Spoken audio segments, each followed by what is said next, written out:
Excelentíssimo senhor presidente da primeira turma julgadora do Supremo Tribunal Federal, ministro Cristiano Zanin, Sua Excelência, o relator da PET 12.100, ministro Alexandre de Moraes, senhora ministra, demais senhores ministros, Sua Excelência, o Procurador-Geral da República, Paulo Gonet, senhores advogados, senhoras e senhores. Primeiramente, gostaria de concordar com veemência com o que disse o Procurador-Geral da República a respeito da relevância dessa matéria. Nas páginas 6 e 7 da sua denúncia, ele diz o seguinte: essa denúncia retrata acontecimentos de máxima relevância que impende sejam expostos ao mais alto tribunal do país. Então, se a defesa e a acusação concordam que a matéria é da mais alta relevância, se muitos estão dizendo que é o julgamento mais importante da história do Supremo Tribunal Federal, e o regimento interno da Casa prevê que, quando em razão da relevância da questão jurídica convier pronunciamento do plenário, será afetada essa matéria ao plenário. Daí porque nós estamos insistindo naquela preliminar que nós apresentamos para que a matéria seja remetida ao plenário da Casa, e acredito que sem oposição, pelo que disse de Sua Excelência o Procurador-Geral da República. As acusações contra Garnier, elas estão consubstanciadas e foram devidamente aqui lidas, né? Trata-se de acusação por atentado à participação de organização criminosa armada, tentativa de abolição violenta do Estado Democrático de Direito, golpe de Estado, dano qualificado pela violência e grave ameaça contra o patrimônio da União e deterioração de patrimônio tombado. Vamos juntar as três primeiras acusações de Sua Excelência o Procurador-Geral da República. Organização criminosa armada, tentativa violenta de abolição do Estado Democrático de Direito e golpe de Estado. Segundo o Procurador-Geral da República, na página 258 da acusação, embora na trama tenha se imaginado utilização de fogos, armamentos, etc., no dia, os manifestantes, ou golpistas, como queiram, eles estavam armados, isso está na página 258 da denúncia, com pau, estilingue e ripas de prego, o que me parece insuficiente para caracterizar organização criminosa armada. A organização, segundo Sua Excelência, o Procurador-Geral de Justiça, ela foi constituída no dia 29 de setembro de 2021, quando o então presidente Jair Bolsonaro teria feito uma live de dentro do Palácio do Planalto, dando curso prático ao plano de insurreição. Então, segundo Sua Excelência, teria começado ali. E isso durou até o dia 8 de janeiro de 2023, que é a data da manifestação popular ou da insurreição. Agora, vejam, senhores, então, essa organização começou no dia 27 de julho de 2021, 29 de julho de 2021. E o almirante Almir Garnier só foi inserido nessa organização no dia 11 de novembro de 2022, 1 ano e 4 meses depois, quando ele assinou, segundo a Procuradoria-Geral de Justiça, por ordem de Jair Bolsonaro, uma nota oficial a favor da liberdade de expressão, em conjunto com o comandante do Exército da Aeronáutica, publicada na página oficial da Força Aérea Brasileira. Eu pergunto, se os três assinaram, por que só o almirante Garnier aderiu ao plano golpista? E os outros dois? Por que os outros dois que participaram, assinaram, discutiram a nota, eles não foram inseridos na denúncia? Freire Gomes diz o porquê. Porque não foi feita a nota, Freire Gomes é arrolado como testemunha de acusação.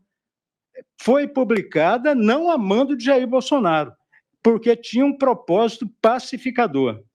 E vamos lembrar o seguinte: Sua Excelência, o Procurador-Geral da República, fala da reunião de 5 de julho de 2022 e dedica a ela 18 páginas.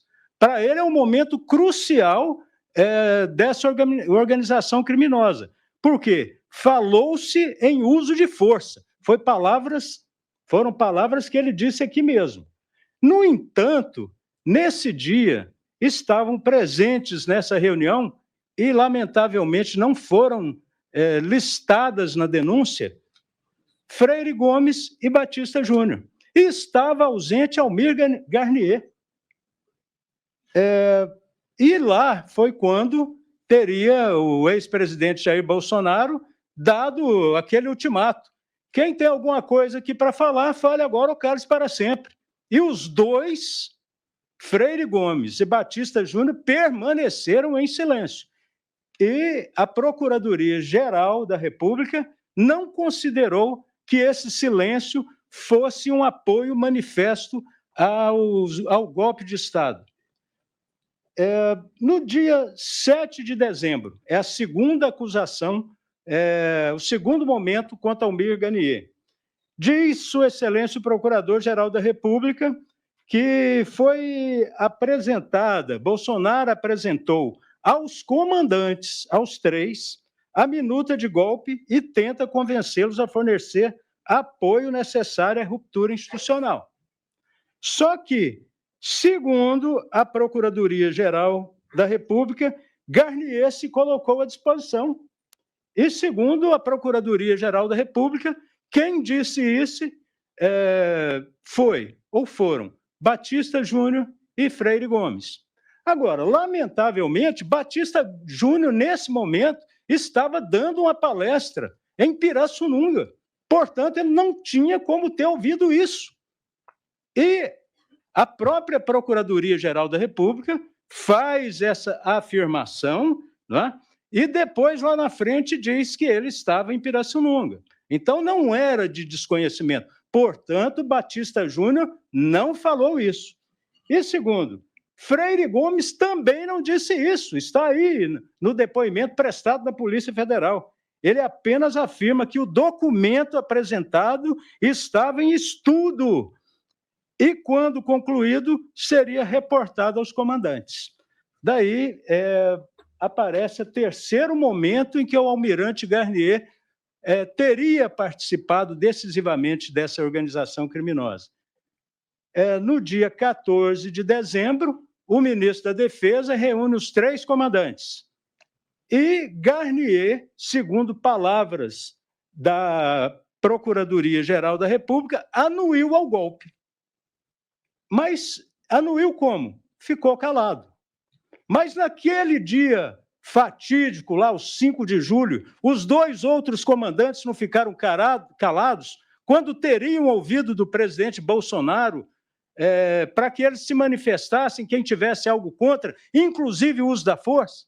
Então, por que houve a presunção de inocência para os dois no dia 5 de julho e aqui há uma presunção de condenação em relação ao almirante Garnier? Porque ele ficou calado.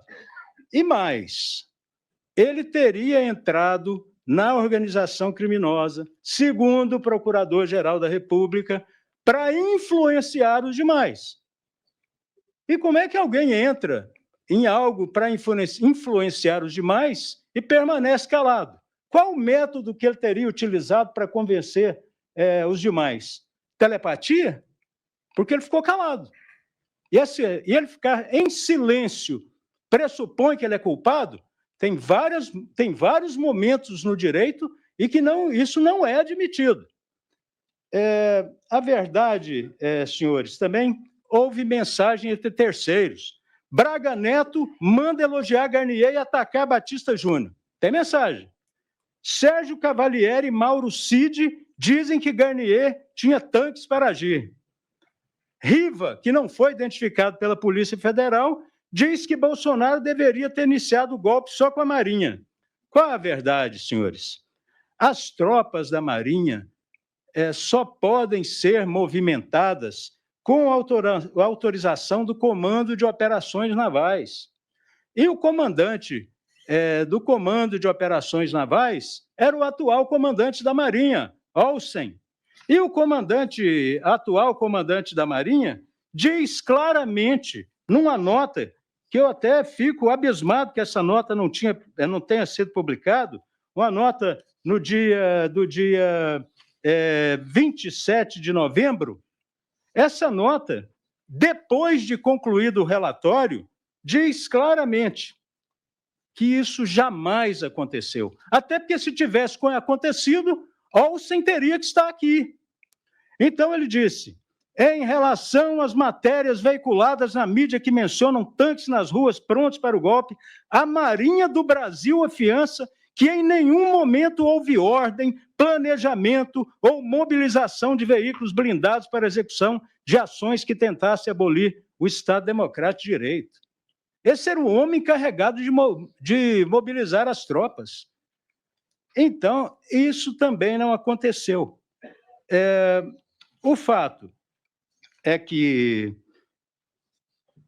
os romancistas da Polícia Federal, eles não quiseram pedir de volta os autos para analisar isso, até porque a Marinha aqui se coloca à disposição para esclarecer esses fatos.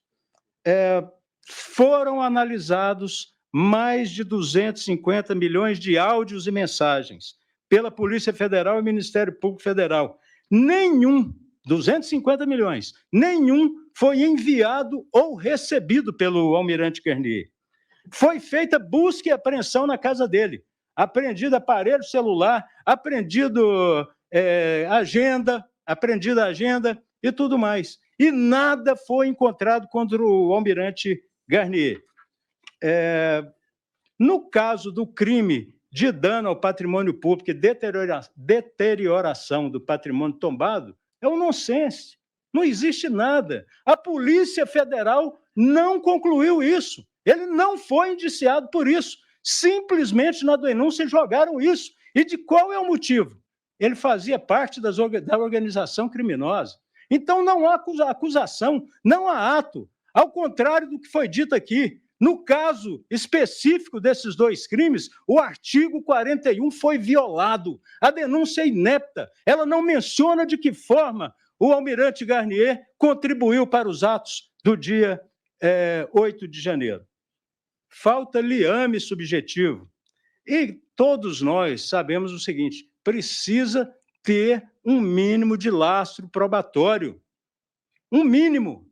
Um fato típico, ele é composto, na teoria mais simples, que é ensinada em todas as faculdades, por uma conduta e um resultado, ainda que seja uma tentativa, mas tem que ter um nexo causal, tem que ter uma ligação, e não há nenhuma ligação, não só nesses crimes, mas nos demais também.